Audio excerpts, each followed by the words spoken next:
Bom dia, boa tarde, boa noite, meus caros, minhas caras. É um prazer revê-los em mais uma aulinha. E hoje nós vamos trabalhar um assunto que é polêmico, um assunto que reverbera até os dias atuais e com certeza as gerações futuras ainda vão falarem muito desse processo, porque é um processo de fundamental importância para a história da humanidade. Hoje, na nossa aula de história, a gente vai ver a Revolução Industrial. Nós vamos ver como que aconteceu essa Revolução Industrial, por que que aconteceu na Inglaterra, por que da Inglaterra ser pioneira.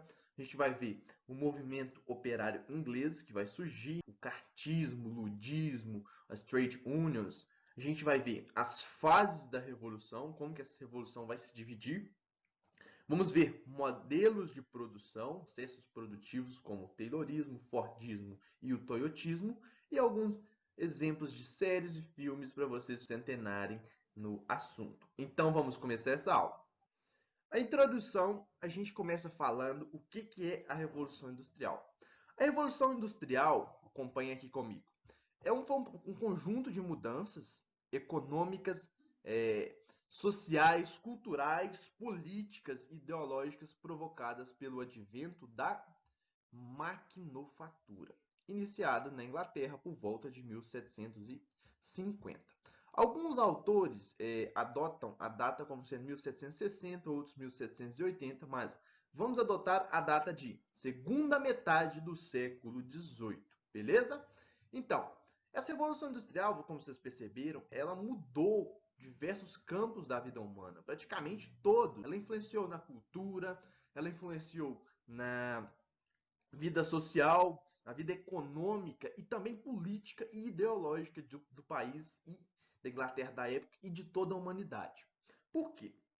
Por que, que essa revolução ela é tão importante? Ela transforma a vida do ser humano. Vocês vão entender com essa aula que antes da revolução a gente vivia de um modo, o ser humano vivia de um modo e depois da revolução ele vai viver de outro modo. Ela revoluciona. Isso é uma revolução.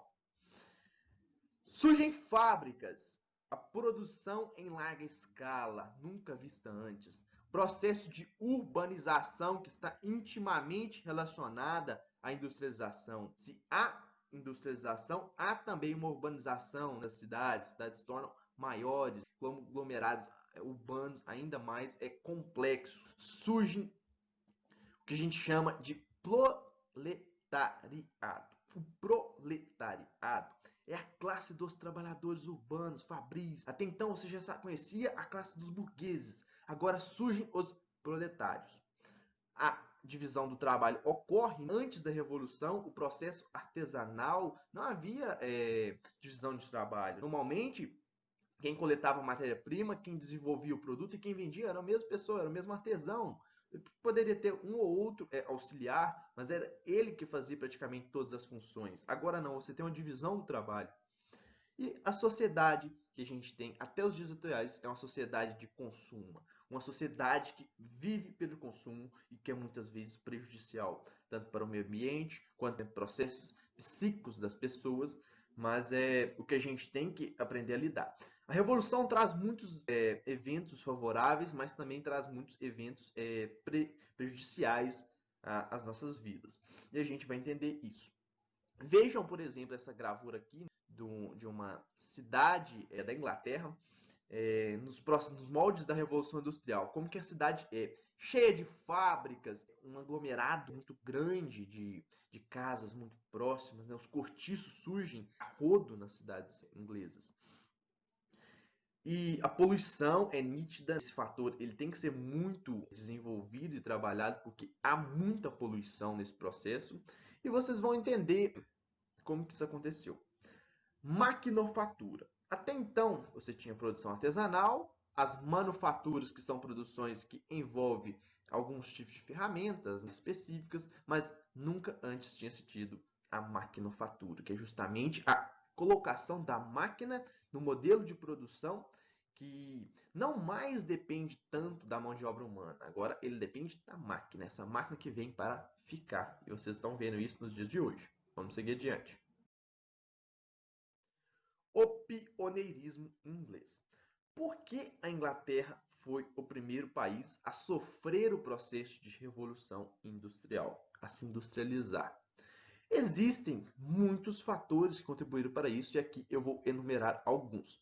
Primeiro, estabilidade política. Saibam vocês que a Inglaterra já sofreu as suas revoluções inglesas no processo político, que é a Revolução Puritana e a Revolução Gloriosa, e já estabilizou como uma monarquia constitucional parlamentarista.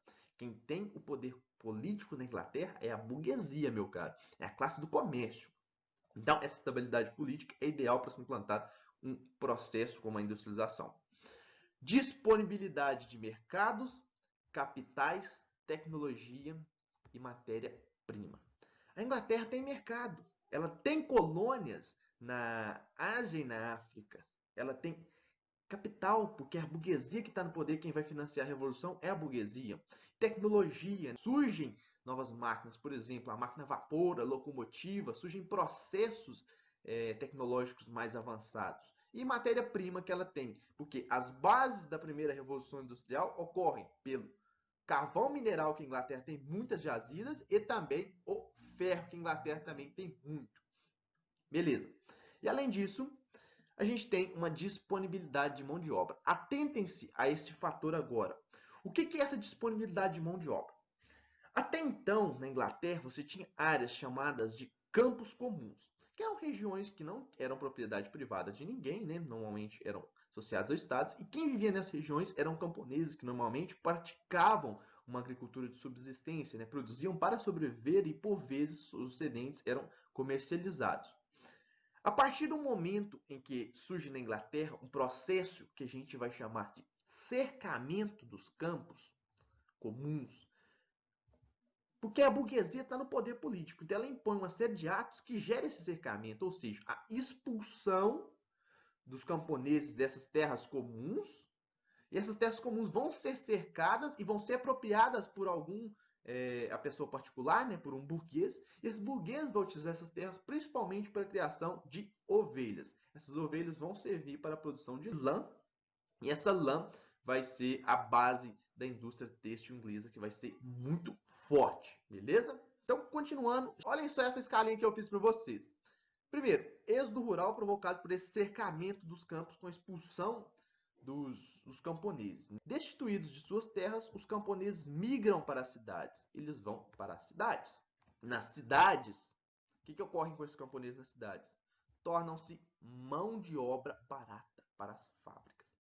Pensem em milhares e milhares de camponeses chegando nas cidades. Cidades que não têm condição nenhuma de receber esses camponeses, essas pessoas de forma digna. Eles vão se aglomerar, vai ter muito trabalhador e pouca vaga de emprego para essa quantidade massiva de camponeses que está chegando. Logo, as vagas de emprego nas fábricas vão ser muito disputadas. E o burguês, ele não está nem aí se o trabalhador ele está sobrevivendo bem, se ele come direito, se ele se alimenta, se ele vai receber um salário que dá para ele sobreviver. Ele quer saber o quê? Ele quer contratar alguém que seja barato, que dê baixo custo para ele e gere um retorno como lucro cada vez maior. Então o salário vai ser baixíssimo. Né? E as jornadas de trabalho nessa época, minhas caras, ela é uma jornada que beira as 16 horas diárias. Pensem vocês em um trabalhador fabril que acorda cedo e volta só à noite para sua casa porque ele fica o dia inteiro na fábrica trabalhando para receber um salário mínimo, né? Em condições insalubres, em condições que não tem nenhuma segurança, muito precárias. Aqui está a imagenzinha que eu deixei para vocês. Primeiro, do processo de cercamento, criação de ovelhas para a produção de lã, né, para a indústria têxtil. E aqui em cima, os aglomerados urbanos que vão se formar na Inglaterra nesse período. Muitos cortiços vão surgir, muitas casas, pensões, juntando aquele monte de gente. Né? A cidade não suporta, ela não tem estrutura para essa quantidade de pessoas que vai chegar. Existe uma lei inglesa que é chamada de Lei da Vadiagem. A lei inglesa, ela impedia que o trabalhador ficasse vadiando pelas ruas inglesas, se por questões de trabalho. Não podia ficar andando, nada o que fazer nas cidades inglesas. Caso ele fosse pego pela polícia, ele poderia ser preso e tomar um couro se ele não estivesse caminhando com alguma função, né? Se não fosse trabalhar, por exemplo. Então, são leis criadas por burgueses que detêm o poder do parlamento inglês e que vão se beneficiar dessas leis para impor lógica produtiva. Beleza? Vamos seguir. Movimento operário inglês. Quando se fala em movimento operário inglês, a gente tem que entender que tudo isso que aconteceu com o trabalhador, viver em cidades em condições precárias e trabalhar em condições também precárias, receber salário ínfimo, que não dá para ele sobreviver, gera uma série de insatisfações, lógico. Você está quase que sendo um escravo do burguês. Além disso, o que você tem de agravante? Uma questão que é muito importante vocês entenderem. O trabalho infantil e de mulheres.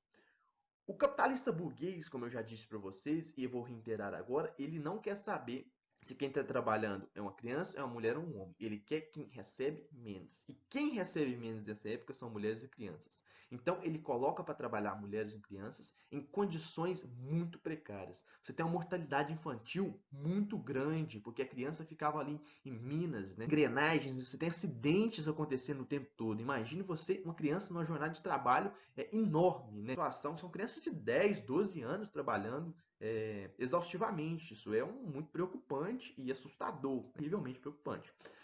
Com essas insatisfações do proletariado, classe trabalhadora, ocorrem movimentos que vão ser contrários a essa ótica capitalista opressora. Eles estão sofrendo, a qual eles estão passando. E esses movimentos têm nome. Vamos ver um por um. O primeiro desses movimentos é o ludismo. O que é o movimento ludista? Os ludistas acreditavam que a grande culpada de sua situação de miséria e precariedade eram as máquinas que roubaram seus empregos. Então, eles iniciam um processo de quebra de máquinas. Os ludistas vão invadir fábricas e quebrar máquinas. Aqui tem uma foto do movimento ludista, ó. Os trabalhadores invadiram uma fábrica e estão ali quebrando com marretas as máquinas do dono, do burguês detentor desses meios de produção. Então, o movimento ludista é a quebra de máquinas. O cartismo já é um movimento não tão radical assim. No movimento cartista, ele apoiava o voto universal masculino, ou seja, os trabalhadores querem o direito de votar e querem ter essa voz no parlamento. Não só votar, eles querem que representantes deles, as proletariada, seja eleita para o parlamento inglês e para que possam lutar por suas causas junto na legislação inglesa. Por fim, as trade unions. O que é uma trade union? A trade union, eu gosto de chamar ela de embrião do movimento sindicalista. Eram organizações de caráter sindicais, formadas por trabalhadores que reivindicavam leis e direitos para o proletariado. Eles querem melhores condições. O principal artifício dessas trade unions eram as greves. É a junção da classe pela greve. Esse processo de greve, ainda até hoje, ele tem muita força. Os sindicatos lutam por meio da greve. Quando, por exemplo, uma classe trabalhadora, sei lá, de motoristas de ônibus, eles estão em situação precária, não estão recebendo o salário que seria justo, o sindicato fala, peraí, a gente reúne com o burguês, se o detentor dessas companhias de ônibus não paga o salário que a gente quer, um salário que a gente considera justo, a gente realiza greve, a gente para tudo, a gente causa um transtorno, a gente atinge os lucros do burguês, dono dos meios de produção, e a partir daí torna-se uma luta mais justa, porque o trabalhador sozinho ele não tem força, mas o trabalhador unido ele é muito forte, né? A classe unida ela é muito forte. É importante ter essa consciência de classe em relação à reivindicação de melhores condições de serviços, de salários. E esses movimentos têm esse caráter. Então, esses são os movimentos ingleses, os trabalhadores ingleses.